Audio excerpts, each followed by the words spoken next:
dan dianggapnya orang yang menghadap Allah itu adalah orang yang mati, padahal orang yang menghadap Allah itu adalah orang yang hidup. Dan ternyata bukan hanya warga Jawa Barat yang bangga punya gubernur seperti Kang Deddy. Ada juga masyarakat Nusa Tenggara Timur yang bangga seperti Bapak ini. Oi Rota, kenapa sedih? Karena saya merasa bangga Bapak mengurus masyarakat Bapak datang ke sini. Oh, Saya mengucap terima kasih banyak Pak. oh terima kasih, sama-sama. Ya, saya nitip warga Jawa Barat yang ada di sini. Terima kasih, Pak. Di Jawa Barat juga banyak warga Nusa Tenggara Timur, ya. Terima kasih Bapak. Saya peluk teman saya. Apa cari-cari? Supir Pak. Sopir apa? Mungkin banyak ribuan menteri terkejut melihat pidato Kang Deddy Ngaji ini. Banyak sekali para pejabat yang ingin melangkah tapi takut citranya jelek. Ya, beda dengan Kang Deddy Mulyadi. Bahkan tadi ada orang luar Jawa Barat sangat mengagumi sosok Kang Deddy Mulyadi. Ya, saya rasa terkejut melihat pidato Kang Deddy Mulyadi ini.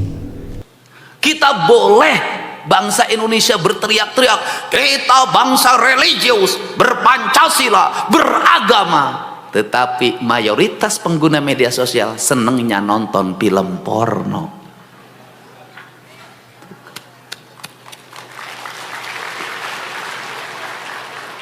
Kita ini bangsa yang pura-pura. Cek di depan orang, kamu pakai baju tidak sesuai dengan kaidah. Di belakang, halus ping-ping nak ain. Hanya ingin bagus di depan umum, kelakuan di belakangnya beda.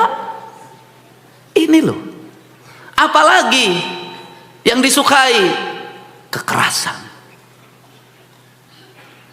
Maka tawuran itu bagian dari skenario. Skenario apa? Skenario digital yang dibuat untuk apa? Membuat candu dalam pikiran anak-anak kita. Untuk apa? Menjadi generasi yang mudah lelah, menjadi generasi yang lemah, menjadi generasi yang seolah-olah bangsa ini tidak perlu diarahi. Itu problem yang saya lihat. Bangsa kita ini, anak-anak kita ini kakinya lumpuh, Pak Kastip. Kenapa? Tak ada lagi tradisi berjalan, Pak. Keluar rumah naik motor, sana naik motor, kesini naik motor, kakinya nggak bisa lagi.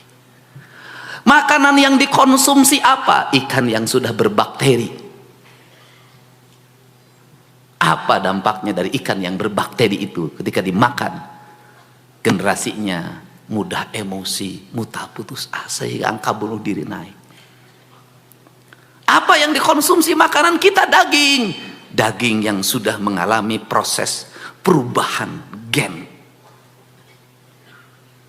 Di Amerika kepala nggak dimakan, paha nggak dimakan, sayap nggak dimakan, karena mereka tahu itu sumber penyakit, karena ayamnya bukan ayam yang lahir dikasih makan oleh dedak.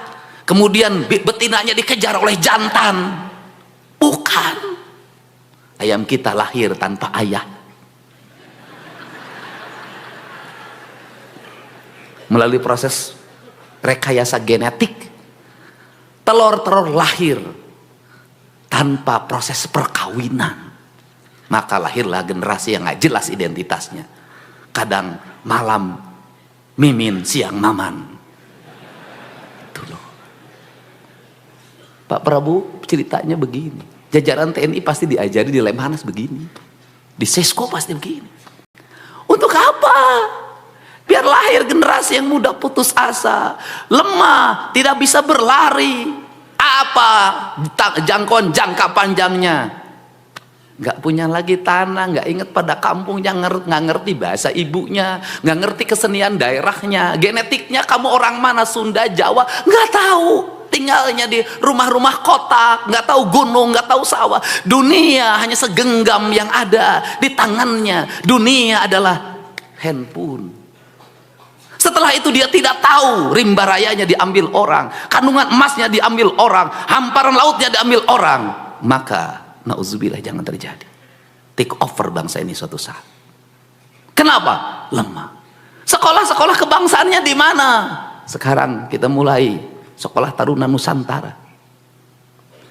Akademi Angkatan Darat terbatas, Akademi Angkatan Laut terbatas, Akademi Angkatan Udara terbatas. Pendidikan kebangsaan hilang di bangsa ini. Apa yang terjadi? Generasi yang ngerti arah negara. Apakah tentara suatu saat masih bisa mempertahankan culture yang sudah berubah? Apakah Polri bisa mempertahankan culture yang sudah berubah? Tidak bisa.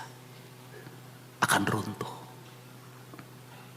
Saya di Jawa Barat ingin mengembalikan kembali citra itu. Ketika saya ngajak, hei anak-anak Jawa Barat, bangun pagi. Kenapa? Kita sudah jauh tertinggal. Kenapa? Kedokteran Cina, prakteknya diajarkan seorang dokter berlari di stadion untuk menjemput pasien.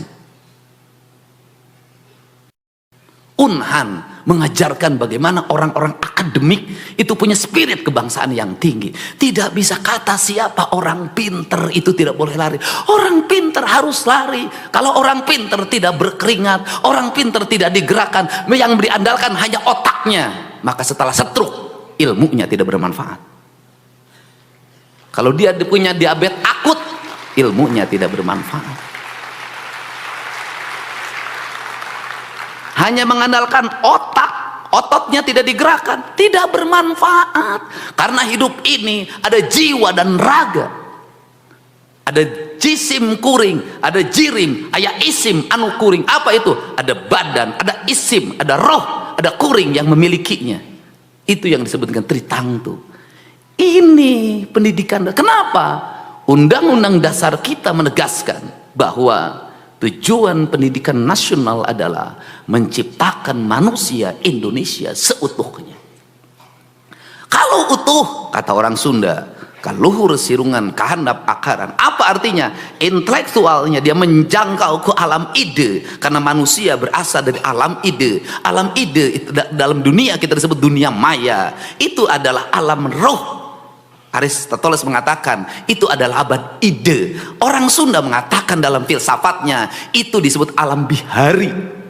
Alam bihari adalah kesetaraan, alam kesamaan. Tidak ada wanita, tidak ada pria, tidak ada pemimpin, tidak ada rakyat. Maka dia ide. Maka di dunia maya demokrasi dibuka. Siapapun bakal dibully, siapapun boleh membuli. Asalkan apa? Didasarkan pada aspek yang objektif, tidak bertentangan dengan undang-undang IT. Setara, nggak boleh marah, harus nerima.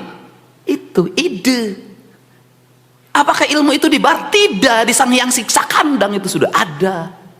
Makanya saya selalu ngomong alam bihari, alam kiwari, alam poi isu, tiga-tiganya alam. Filsafat kita mengajarkan kesatuan, tidak ada perbedaan. Barat mengajarkan perbedaan, itu bedanya. Saya lebih senang menekuti filsafat Sunda. Kenapa? Lebih manusiawi, lebih esensi, dan lebih menjangkau masa depan. Problemnya apa dari bangsa Sunda ini? Problemnya dari bangsa Sunda adalah tidak ada budaya menulis.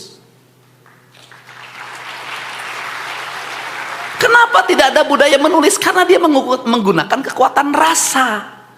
Dan kemudian tidak ada pengakuan. Tidak ada yang ribut sekarang. Tidak ada hak cipta. Ti aloh KBD. Aloh. Karena di Sunda itu sosialisme. Tidak ada kepemilikan. Maka seluruh karya sastra, karya filsafat, karya ilmu pengetahuan tidak ditulis, hanya dalam bentuk cerita.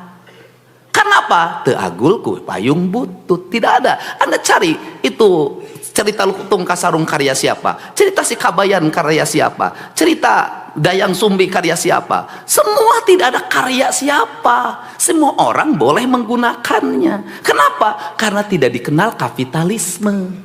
Itu problem. Tetapi problemnya tidak terbukukan. Problemnya tidak tersampaikan dalam narasi akademik. Saya memilih ini hari ini. Kenapa saya memilih ini? Kapan? Ini Purwanto teman saya sejak HMI. Sejak saya menjadi wakil bupati, saya menemukan, oh arah bangsa itu ini loh. Oh ini kemajuan itu. Oh ini capaian ini. Oh ini. Makanya 15 tahun yang lalu saya pasti dihajar di mana-mana. Waktu itu belum zaman medsos. Maka saya cepot. Saya adalah klinik. Saya orang musyrik. Saya tidak pernah takut. Kenapa? Yang saya yakini adalah kebenaran menuju kemajuan. Nah, jadi saya ngajarin apa? Kemiskinan jangan terus-terusan dieksploitasi saja. Kenapa? Bagi saya kemiskinan itu jalan menuju kekayaan. Seonggok jagung bagi seorang sastrawan jadi kaya. Kenapa? Gara-gara seonggok jagung maka saya mendapat honor baca puisi. Kalau sekali baca 10 juta, awas kasihnya 10 juta ya. Ini boleh tanya Kang Iman, saya pertama jadi bupati, yang saya undang ke siapa? Iman Soleh. Soleh memang dia, walaupun wajah ganteng, istrinya satu. Ya, saya juga tidak tahu istri satu itu karena penghasilan terbatas sebagai dosen. Makanya Kang Iman nggak boleh jadi anggota DPR. Nanti takut berubah. Nah, ini saya kenapa? Saya ingin ngajak orang aneh. Wakil bupati manggil baca puisi, orang lain bukan itu. Kenapa? Saya ngajarin orang sastra. Saya ngajak Kang Iman keliling sekolah SMA di Jawa Barat dulu waktu saya jadi Bupati Purwakarta. Udah keliling baca puisi. Kenapa? Ini karya. Kenapa? Tidak ada peradaban sebuah bangsa menuju kemajuan tanpa karya sastra. Nggak ada. Oke. Kita ini kan dari seonggok jagung itu Anda jangan menyerah. Bapak saya miskin, hanya kuli buruh tani. Bersyukurlah Anda menjadi kuli buruh tani bapaknya. Kenapa? Kamu punya mimpi menjadi tuan tanah pada suatu saat.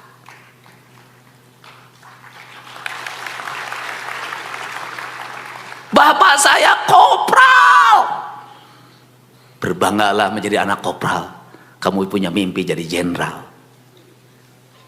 Bapak saya kuli pabrik. Berbanggalah jadi anak kuli pabrik. Kamu jadi pemilik pabrik. Berbanggalah. Kalau saya katakan, kalau Anda miskin, Anda punya kesempatan yang besar untuk menjadi orang kaya. Kenapa? Keadaan akan membawa Anda untuk terbang ke langit. Tidak ada orang yang mental ke atas tanpa tekanan. Tidak ada. Semakin tinggi tekanan, maka semakin tinggi energi yang kita miliki.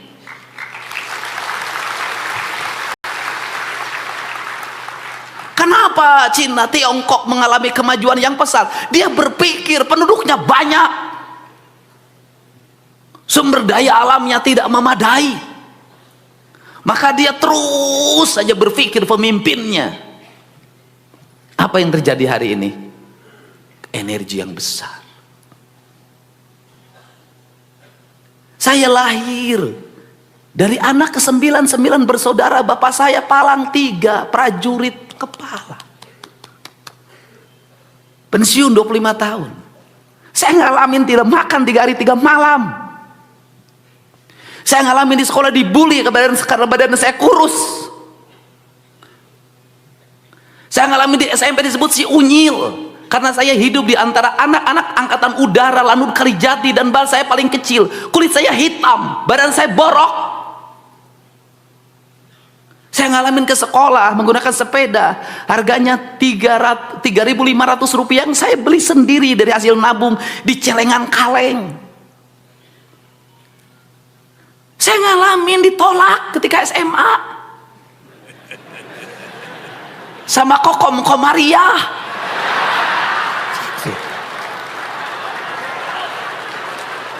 Masih ingat nama itu sampai sekarang. Sama Nur, tolak saya. Kenapa? Nggak tertarik sama saya. Orang ke sekolah naik motor, saya ke sekolah naik sepeda SMA. Orang pulang sekolah nongkrong, merokok, nonton bioskop, ngalah suluh di kebun karet. Saya tuh ngalamin Pak, mikul kayu bakar. Ada orang yang ditaksir saya sebelah sana, malu lewat, saya lewat sungai. Jadi kalau cerita Garut Pak Sekda, saya ketika ditolak oleh perempuan diajakin oleh teman saya namanya Iyep. SMA itu, kelas 2. Sudah capek bikin suratnya. Kenapa kan harus beli kertas surat yang harum ada tulisan Lope? Kita cerita pengalaman hidup ini, prihatin itu. Tak ada keprihatinan. Udah beli itu, dan untuk mendapatkan itu saya harus jual kayu bakar. Demi kamu, Komaria. Dan Nur.